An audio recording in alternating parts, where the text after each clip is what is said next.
भगवान विष्णु ने विश्व कल्याण तथा धर्म की रक्षा करने के उद्देश्य से कई अवतार लिए थे, जिनमें से उनका कूर्म अवतार द्वितीय अवतार माना जाता है। इस अवतार में भगवान विष्णु ने कछुए के रूप में अवतार लिया था, इसलिए इस अवतार को कच्छप अवतार भी कहा जाता है। इस अवतार को लेने के पीछे भगवान विष्णु का उद्देश्य देव दानवों की समुद्र मंथन में सहायता करना था। आज हम भगवान विष्णु के द्वितीय अवतार कूर्म अवतार की कथा के बारे में जानेंगे। वीडियो में आगे बढ़ने से पहले कमेंट में जय श्री हरि विष्णु लिखकर चैनल को सब्सक्राइब कर देना ना भूले।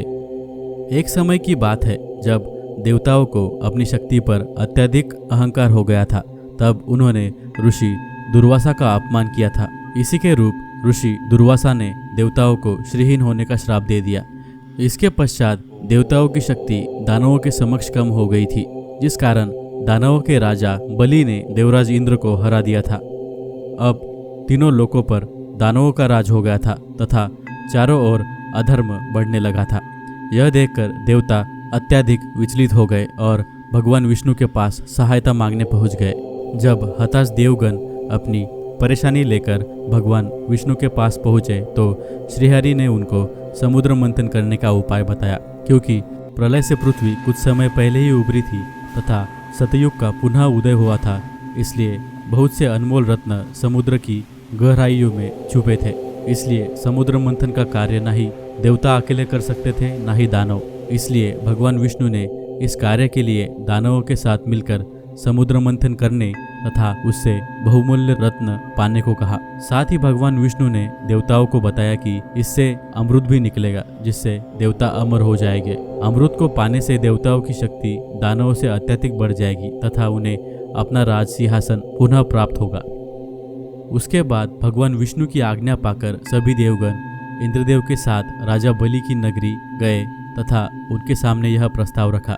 वैसे तो दैत्य गुरु शुक्राचार्य को देवताओं पर विश्वास ही नहीं था, लेकिन उन्हें उनका यह प्रस्ताव पसंद आया तथा इस कार्य के लिए उन्होंने अपनी सहमति दे दी। इसके पश्चात देवता तथा दानव क्षीर सागर में समुद्र मंथन के लिए पहुंच गए।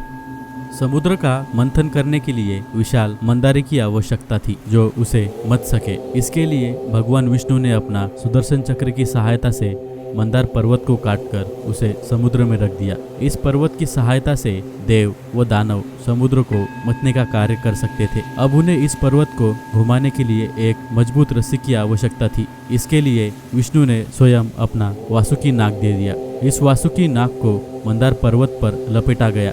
इसके मुख को दैत्यों की ओर रखा गया तथा पूंछ को देवताओं की ओर। अब समुद्र मंथन का कार्य आरंभ हो गया था, लेकिन एक समस्या और आन पड़ी थी। क्योंकि समुद्र बहुत विशाल तथा गहरा होता है और इसमें कोई पक्की भूमि नहीं होती, इसलिए मंदार पर्वत अंदर रसातल में जा रहा था। यही वह डूब जाता तो समुद्र मंथन का कार्य अधूरा रह जाता। ये सब दृश्य देखकर भगवान विष्णु स्वयं देवदानवों की सहायता करने के लिए अपना द्वितीय अवतार लेकर आए थे। इसके लिए उन्होंने कछुए का अवतार लिया था तथा मंदार पर्वत का भार अपनी पीठ पर उठाया था। क्योंकि कछुए की पीठ ठोस होती है, इसलिए मंदार पर्वत उस पर टिक गया। अब देवदानवों ने कई दिनों तक समुद्र मंथन का कार्य किया।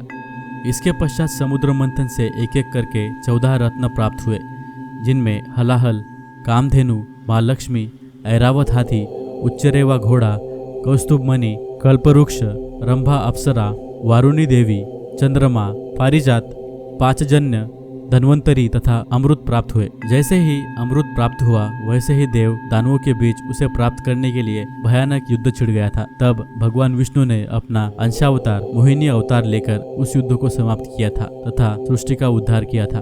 भगवान विष्णु के कूर्म अवतार का उद्देश्य क्या था?